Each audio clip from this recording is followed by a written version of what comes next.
Kita beralih ke informasi pengembangan sumber daya manusia. Ya, Indonesia terus berupaya mengembangkan sumber daya manusia yang unggul dan berdaya saing global. Kesehatan dan pendidikan menjadi dua faktor utama yang harus terus ditingkatkan dan dievaluasi, terlebih dalam menghadapi Indonesia Emas 2045.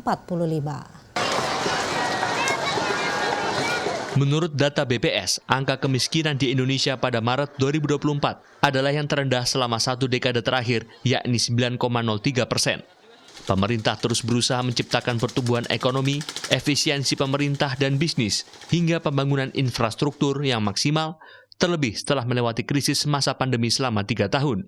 Kesehatan menjadi salah satu faktor penting yang mendukung pengembangan sumber daya manusia di Indonesia. Selama 10 tahun terakhir, Kementerian Kesehatan telah melakukan berbagai pencapaian. Di antaranya adalah 90% penduduk telah mendapatkan fasilitas BPJS, penyaluran 10.000 tenaga kesehatan di daerah terpencil, dan menurunkan angka stunting menjadi 21%. Namun, pemerataan tenaga medis masih menjadi catatan evaluasi bagi pemerintah. Jumlah dokter umum di Indonesia masih kurang 120.000 orang. Demikian pula dengan dokter spesialis yang jumlahnya kurang dan 59% diantaranya berada di Pulau Jawa. Jadi apa yang kita lakukan? Pertama adalah membuka kuota sebesar-besarnya untuk pendidikan dokter umum. Kemudian yang kedua, sehingga jumlah penerimaan lebih banyak. Kemudian membuka fakultas kedokteran baru dengan menggunakan sistem academic health survey. Terus yang ketiga adalah memberikan beasiswa kepada putra-putra terbaik di daerah untuk bisa melanjutkan pendidikan dokter di tempat-tempat yang ada pendidikan dokternya dengan syarat dia harus kembali lagi. Selain kesehatan, pendidikan juga menjadi faktor utama dalam mengembangkan sumber daya manusia yang unggul dan berdaya saing.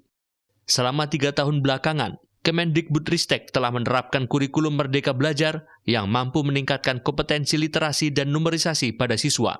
Selain itu, Kemendikbudristek juga menyediakan beasiswa dengan Kartu Indonesia Pintar untuk mengurangi angka putus sekolah. Namun, evaluasi terhadap masih tingginya angka pengangguran menjadi pekerjaan rumah di masa depan. Kita memberikan keleluasaan lebih kepada satuan pendidikan, kepada sekolah, kepada perguruan tinggi untuk mengembangkan kurikulum. Tidak semuanya harus dari pusat.